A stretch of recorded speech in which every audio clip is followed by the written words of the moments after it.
forgive me for the sparse presentation. Those classes in elementary school were not very well supervised. But my thesis is titled The Suez Canal of Asia, and it's a history of the role that Afghanistan played in this post sort of World War I imperial reconfiguration, which happened on a worldwide scale. So just some brief information about Afghanistan before the period I talk about. So Afghanistan kind of develops as this client state, in this area, for those who aren't familiar with the geography. As you can kind of see, it's this kind of buffer state between a Russian zone in the north, an Ottoman zone in the west, and the British Indian zone in the east, right?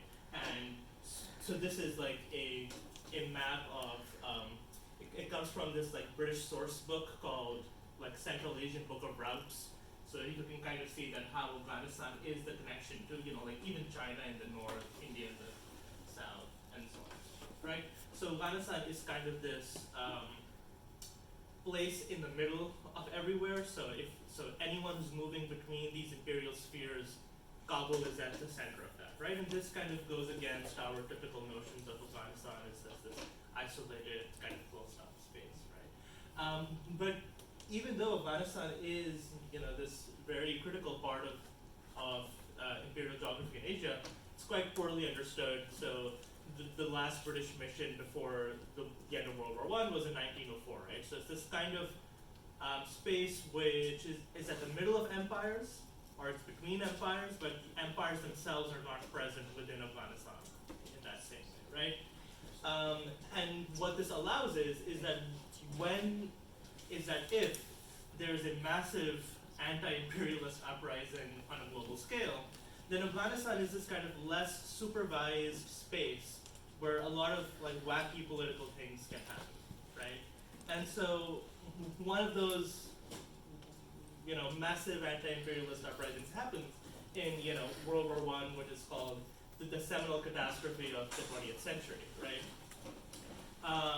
As you know, I don't have to go much into the history of World War I. Suffice it to say, it was a power between the major European imperial powers, massive death and destruction.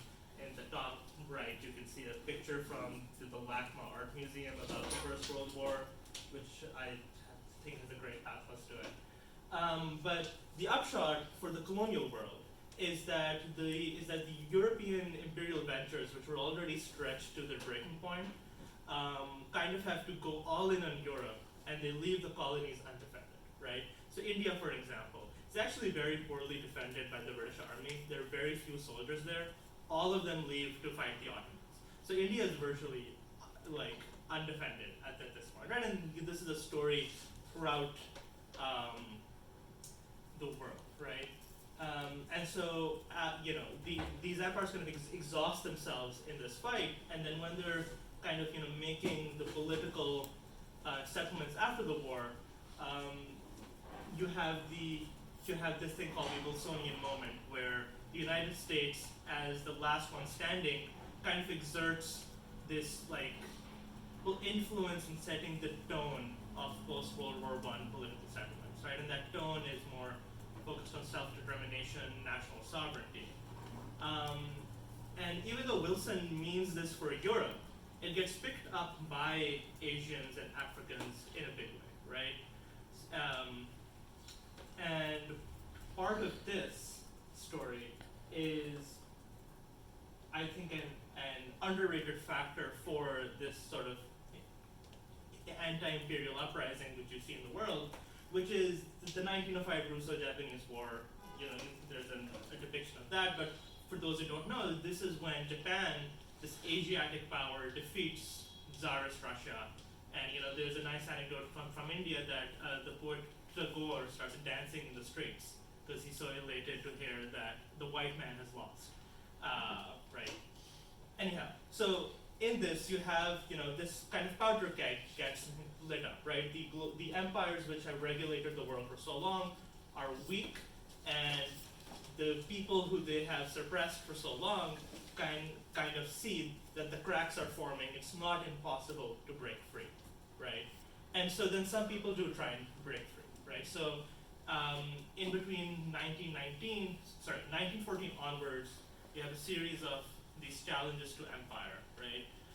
The first one you see in 1916 is the Easter Rising.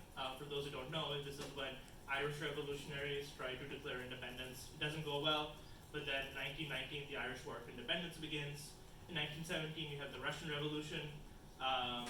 And then some lesser known things is the Turkish War of Independence, where the Ottoman Empire is overthrown, Turkish nationalists fight against the British and the Greeks. And then the Paris Peace Conference, it also becomes co-opted by these rising nationalist forces.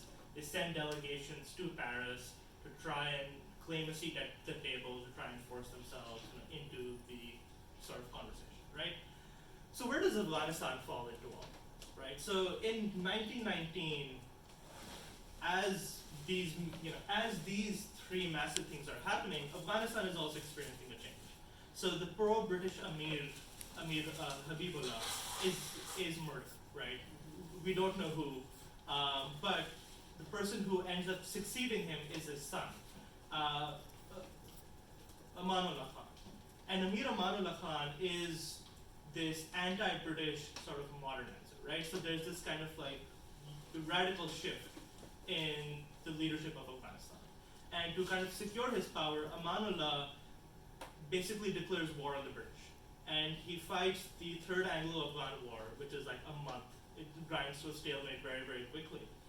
But my contention in the thesis is that we shouldn't read the Anglo-Afghan War as this minor skirmish or as, in the diplomatic history of Afghanistan and Britain, but rather the Third Anglo-Afghan War is part of these sort of challenges to empire, right? And one of the ways which I sort of substantiate that is that when the British negotiators come to Kabul to iron out a treaty to make peace, you have the Afghans who are making like sort of like snide remarks to the British, asking them, "Oh, what's going on in Ireland right now?" Because civil war is happening. Or they're following very closely the events in Turkey, and they're also trying to send delegates to Paris, right? Because part of the colonial deal was that Afghanistan can't have independent diplomatic relations, and so the Afghans are saying like, "Screw that, we're going to Paris, we're entering the world stage," right? So Afghanistan is then is one of the members in these challenges to empire, right? Like it is a part of this anti-imperialist sort of like uprising, as I call it, in 1919. And this plays into kind of two bigger imperial narratives and threats, right? So the big threat after World War I is the threat of Bolshevism, right? So you have massive fears of communism everywhere, in India in particular, but also in the Caribbean, for example, right? And that's like, for example, there's a connection between communism and labor organizing in the Caribbean colonies. But before the threat of Bolshevism, the thing which really animated European colonial fears was this sort of pan-Islamism, right? So it was this idea that the Muslim populations which the Europeans control, so India was imagined as a Muslim space, then the Middle East obviously was all under European control, that these populations would align themselves in a broader European alliance. Now this never really happens until 1919, but what you see happen in India in particular is that pan-Islamism becomes a security problem, right? Because the Caliphate movement, which is this movement of Indian Muslims to restore the Ottoman Caliph after World War I, allies itself with the Indian National Congress, and so the Caliphate movement is like the big thing for 4 years, which the British are afraid of. And Afghanistan kind of is at the center of these two imperial bogeymen, right? So the first fear you've had is the Muslims uniting, right? The second fear you have is communism is coming to overturn the social order. Connecting these two is Afghanistan. And this isn't totally unfounded. The major Caliphate movement leaders all end up in Kabul at some point, because that's just a very convenient place to go into exile. Kabul is also a hotbed for sort of Bolshevik activists. So the Soviet Union is the first country to recognize Afghanistan's independence.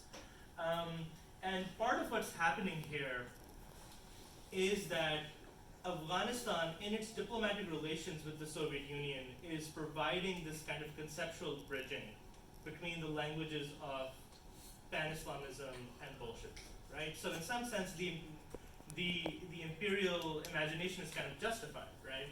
And the example I use in my thesis is that in negotiations between Lenin and Amanullah, the Emir of Afghanistan, Amanullah is kind of casting himself as this modern anti-colonial figure, right? He's saying, my goal is to liberate the peoples of the East, not secure my, very Muslim autocratic monarchy. And Vladimir Lenin is saying, my goal is to liberate the Muslimans of the world, and not to establish a social state, right? So in this kind of space, you see this sort of conceptual language emerge, which sort of connects Muslim struggles to broader secular political challenges, right? And so there's this kind of universalizing of political concerns within India, within Afghanistan, onto a broader scale. And then another example of this is, for example, the Soviet Union wants to set up consulates in Kandahar and Herat to basically send Bolshevik provocateurs into Punjab and the Northwest Frontier province. So again, Afghanistan is this big security risk for the empire, not just in a parochial tribal sense, but in a broader anti-colonial sense as well. And so, so far I've told maybe a bit of a scattered story of Afghanistan being at the center of several things, right? So it is part of this imperial uprising, part of this imperial reconfiguration. It's part of this bridging of conceptual languages between Pan-Islamism and between communism and socialism. And what this kind of results in is that it provides fertile ground for basically a new breed of Indian Muslim thinkers, right?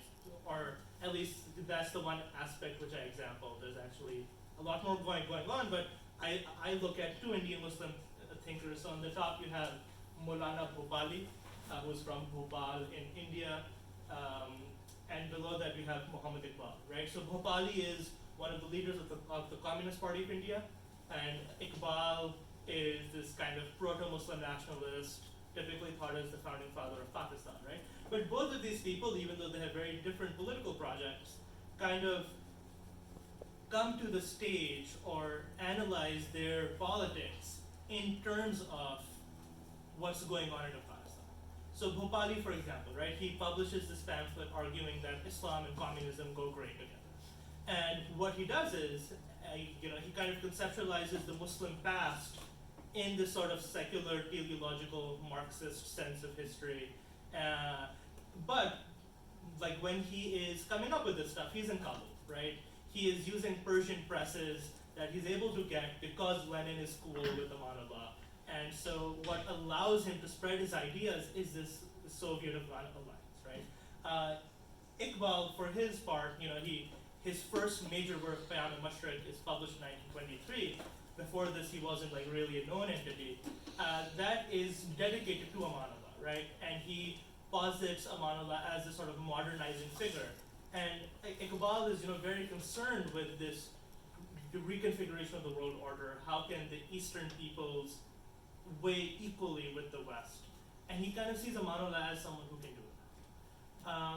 And he kind of plays into Amanullah's self-aggrandizing, modernist kind of tenor to say that yes, Amanullah's modernism is what will make the Muslims of the world advance, and including the Muslims, just the people of the East in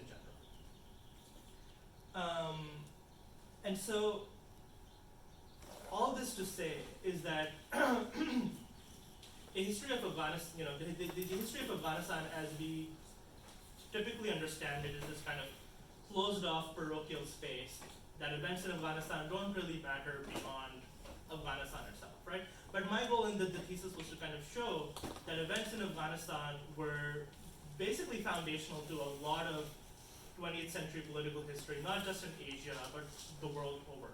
And part of this is kind of this implicit reevaluation of the legacy of Amanullah Khan, seen here in exile after he's overthrown. He's typically seen as this sort of romantic failure, because his modernizing vision led to him being couped within a decade. But my implicit sort of reevaluation is that he was actually like enormously successful in something kind of tangential to what he set out to do. He really provided a imperial counter space, is one of the phrases I borrow, which sets up the groundwork for the anti-colonial politics of the 1930s, the 1940s, into the 50s, and so on. And so that is my conclusion. I apologize for it being a bit scattershot. Here's a QR code for the thesis, but I will